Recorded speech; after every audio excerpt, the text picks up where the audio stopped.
Hi hello ನಮಸ್ತೆ, ನಾನು ರಾಜು ಅಷ್ಟೇ. ನೀವು ನೋಡ್ತಾ ಇದ್ರ centre point Kannada YouTube channel. ಕಳೆದ 2-3 ದಿನಗಳ ಹಿಂದೆ ಅಮಿತ್ ಶಾ ಅವರು ಕರ್ನಾಟಕ ಬಂದಿದ್ರು.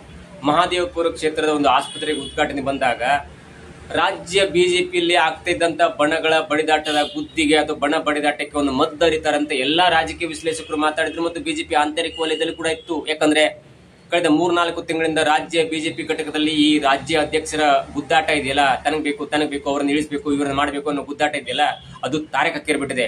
ಈ ಎಲ್ಲಾ ಗುದ್ದಾಟದ ನಡುವೆ ವಿರೋಧ ಪಕ್ಷವಾಗಿ ಬಿಜೆಪಿ ತನ್ನ ಕಾರ್ಯವನ್ನ ನಿರ್ವಹಿಸುವಲ್ಲಿ ಸಂಪೂರ್ಣವಾಗಿ ವಿಫಲವಾಗಿದೆ. ವಿಧಾನಸಭೆ ಮತ್ತು ವಿಧಾನ ಪರಿಷತ್ನಲ್ಲಿ ಆಗ್ತಾ ಇರುವಂತಹ ಅಧಿವೇಶನದಲ್ಲೂ ಕೂಡ ಮಕಾಡೆ ಮಲ್ಕೊಬಿಟ್ಟಿದೆ ವಿರೋಧ ಪಕ್ಷವಾಗಿ ಯಾರು ಬಿಜೆಪಿ. ಇವೆಲ್ಲವನ್ನ ಮನಗೊಂಡಂತ ಇವೆಲ್ಲದರಿಂದ ತೊಂದರೆಗೆ ಒಳಗಾದಂತ ಬಿಜೆಪಿ ರಾಜ್ಯ ಘಟಕ ಕೂಡ ಅಥವಾ ರಾಜಕೀಯ ನಾಯಕರು ಕೂಡ ಅಮಿತ್ ಶಾ ಅವರು ಬರ್ತಾರೆ. ಅಮಿತ್ ಶಾ ಅವರ ಮುಂದೆ ತಮ್ಮ ಅಹವಾಲನ್ನು ನೀಡಬೇಕು ಅಂದ್ರೆ ವಿಜಯೇಂದ್ರ ಅವರು ಅಥವಾ ಯಡಿಯೂರಪ್ಪನವರು ರೆಬಲ್ಗಳ ವಿರುದ್ಧ ಒಂದು ಕಂಪ್ಲೇಂಟ್ ಅನ್ನು ಕೊಡಬೇಕು ಅನ್ನೋ ಅವರು ತಯಾರಿಯಲ್ಲಿದ್ರು. ಅದೇ ರೀತಿ ರೆಬಲ್ ಬಣದಲ್ಲಿ ಗುರುತಿಸಿಕೊಳ್ಳುವಂತ ಅರವಿಂದ್ ಲಿಂಬಾವಳಿಯರು ಕೂಡ ಯಡಿಯೂರಪ್ಪನವರ ಮಗನಾದಂತ ವಿಜೇಂದ್ರ ಅವರ ವಿರುದ್ಧವಾಗಿ ಮತ್ತು ಅಧ್ಯಕ್ಷರ ವಿರುದ್ಧವಾಗಿ ತಾನೂ ಒಂದು ಕಂಪ್ಲೇಂಟ್ ಕೊಡ್ಬೇಕಂತ ಎಲ್ಲ ರೆಡಿ ಮಾಡ್ಕೊಂಡ್ರು. ಆಸ್ಪತ್ರೆ ಉದ್ಘಾಟನೆಗೆ ಹೋಗಿದ್ರು. ಅಲ್ಲಿ ಅಮಿತ್ ಶಾ ಅವರು ಬಂದಿದ್ದು ಯಾವುದೇ ರಾಜ್ಯಗಳ ಬಣಗಳ ಬಡಿದಾಟದ ಗುದ್ದಾಟದವನ್ನ ಬಗೆಹರಿಸಲಿಕ್ಕಲ್ಲ. ಅವರು ಬಂದು ಕೇವಲ ಆಸ್ಪತ್ರೆ ಉದ್ಘಾಟನೆಗಾಗಿ ಆಸ್ಪತ್ರೆ ಉದ್ಘಾಟನೆ ಮಾಡ್ತಾರೆ. ಊಟಕ್ಕೆ ಕೂತಾಗ ಒಂದು ಅಹವಾಲನ್ನು ಸ್ವೀಕರಿಸ್ತಾರೆ.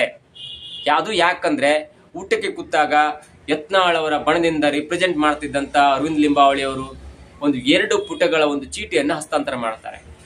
ಅದ ನಂತರ ಕೆಲವೇ ಕ್ಷಣಗಳಲ್ಲಿ ಯಡಿಯೂರಪ್ಪನವರು ಕೂಡ ಬರೋಬ್ಬರಿ 4 ಪುಟಗಳ ತನ್ನ ಸುದೀರ್ಘ ವರದಿಯನ್ನ, ಅಂದ್ರೆ ರೆಬಲ್ಗಳು ಏನ್ ಮಾಡ್ತಾ ಇದ್ದಾರೆ, ರೆಬಲ್ಗಳು ಹೀಗೆ ಮಾಡೋದ್ರಿಂದ ನಮ್ಮ ಪಕ್ಷಕ್ಕೆ ಮುಜುಗರ ಆಗುತ್ತೆ, ಹೀಗೆ ಅಂತ ಒಂದು ಕಂಪ್ಲೇಂಟ್ ಅನ್ನು ಕೊಡ್ತಾರೆ.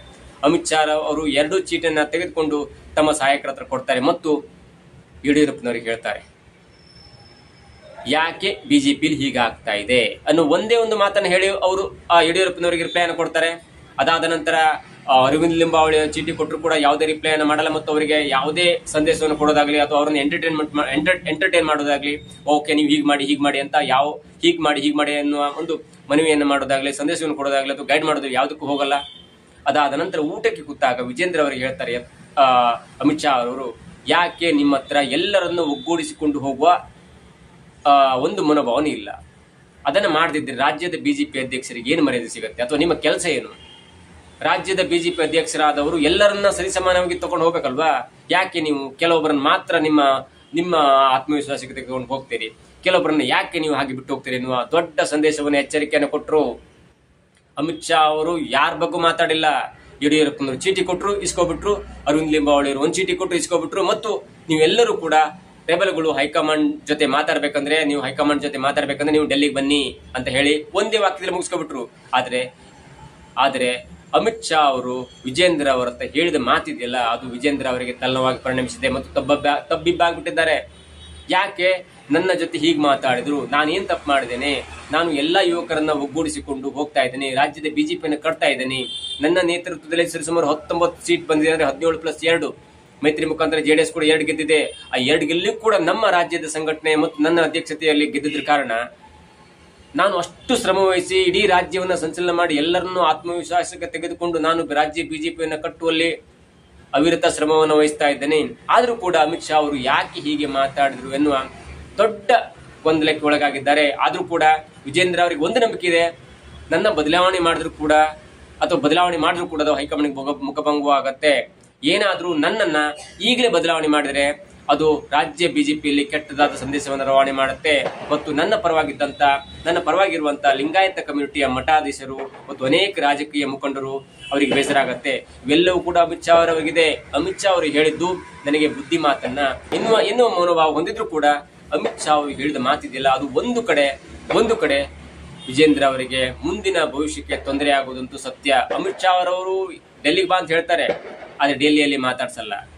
ಯಾವುದೇ ರೆಬಲ್ ನಾಯಕಗಳು ಇದ್ರೂ ಕೂಡ ಎಲ್ಲರನ್ನು ಕೂಡ ಉಚ್ಚಾಟನೆ ಮಾಡ್ಲಿಕ್ಕೆ ಆಗಲ್ಲ ಮತ್ತು ಎಲ್ಲಾ ನಾಯಕರನ್ನು ಕೂಡ ಸರಿಸಮಾನವಾಗಿ ತೆಗೆದುಕೊಂಡು ಹೋಗಬೇಕಾಗುತ್ತೆ. ಯಾಕಂದ್ರೆ ಕೇಂದ್ರ ಸರ್ಕಾರದಲ್ಲಿ ಕೂಡ ರಾಜ್ಯ ಸರ್ಕಾರದಂತೆ ಅಥವಾ ರಾಜ್ಯ ಘಟಕದಂತೆ ಕೇಂದ್ರ ಸರ್ಕಾರದಲ್ಲೂ ಕೂಡ ಬಿಜೆಪಿ ದೊಡ್ಡ ಬಹುಮತದಿಂದ ಎನ್ಡಿಎ ಸರ್ಕಾರ ಇಲ್ಲ. ಅವರಿಗೂ ಬೇಕಾಗಿದ್ದು 273ರಲ್ಲಿ ಅವ್ರು ಗೆದ್ದು 239 240 ಗೆದ್ದಿದ್ದಾರೆ. ಕೇಂದ್ರದಲ್ಲಿ ಬಿಜೆಪಿ ಸರ್ಕಾರ ಮಾಡ್ತಾ ಇರುವುದು ಅದು ಎನ್ಡಿಎ ಒಕ್ಕೂಟದಿಂದ.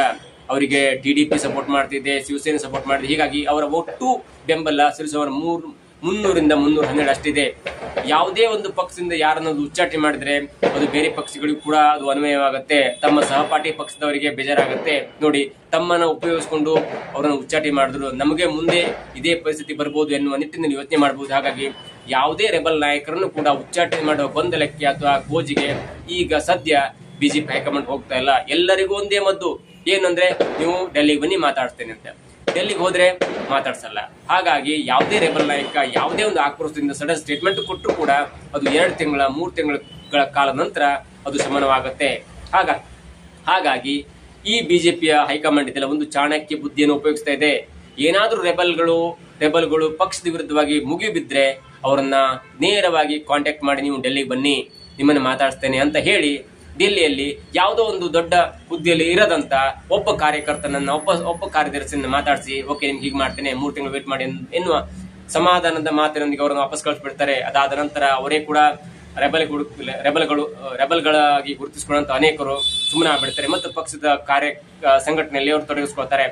ಎಲ್ಲಾ ಉಪಾಯಗಳನ್ನ ತಿಳಿದುಕೊಂಡಿರುವಂತಹ ಅಮಿತ್ ಶಾ ಅವರು ರಾಜ್ಯಕ್ಕೆ ಬಂದರೂ ಕೂಡ ಅರವಿಂದ್ ಲಿಂಬಾವಳಿ ಅವರನ್ನ ಕಂಪ್ಲೇಂಟ್ ಅನ್ನ ಕೇಳಿಲ್ಲ, BSY ಅವರ ಕಂಪ್ಲೇಂಟ್ ಅನ್ನು ಕೇಳಿಲ್ಲ. ಕೊಟ್ಟ ಚೀಟಿಯನ್ನ ಸುಮ್ಮನೆ ಇಟ್ಕೊಂಡು ಹೋಗಿದ್ದಾರೆ, ಡೆಲ್ಲಿಯಲ್ಲಿ ಪರಿಶೀಲನೆ ಮಾಡ್ತೇನೆ ಅಂತ ಹೇಳಿದ್ದಾರೆ. ಆದರೆ ಬಂದಾಗ ಅವರು ವಿಜೇಂದ್ರ ಅವರಿಗೆ ಹೇಳಿದ ಮಾತಿದೆಯಲ್ಲ, ಯಾಕೆ ನೀವು ಪಕ್ಷವನ್ನ ಒಗ್ಗೂಡಿಸಿಕೊಂಡು ಮುನ್ನಡೆಸ್ತಾ ಇಲ್ಲ, ಯಾಕೆ ನೀವು ಎಲ್ಲರನ್ನೂ ವಿಶ್ವಾಸಕ್ಕೆ ತೆಗೆದುಕೊಳ್ತಾ ಇಲ್ಲ, ಯಾಕೆ ನೀವು ಕೆಲವೊಬ್ಬರನ್ನ ನಿರ್ಲಕ್ಷ್ಯ ಮಾಡ್ತಾ ಇದ್ರಿ, ಯಾಕೆ ನೀವು ಬಣ ರಾಜಕೀಯವನ್ನ ಬಣಗಳ ಬಡಿದಾಟವನ್ನ ಯಾಕೆ ನೀವು ದೊಡ್ಡ ಮಟ್ಟದಲ್ಲಿ ತೆಗೆದುಕೊಂಡು ಹೋಗ್ತೀರಿ ಎನ್ನುವ ಪ್ರಶ್ನೆ ಇದೆಯಲ್ಲ, ಅದು ವಿಜೇಂದ್ರ ಅವರ ರಾಜಕೀಯ ಭವಿಷ್ಯಕ್ಕೆ ಮುನ್ನಡೆಯಾಗುತ್ತೋ ಅಥವಾ ಹಿನ್ನಡೆಯಾಗುತ್ತೋ ಕಾದು ನೋಡಬೇಕಾಗಿದೆ.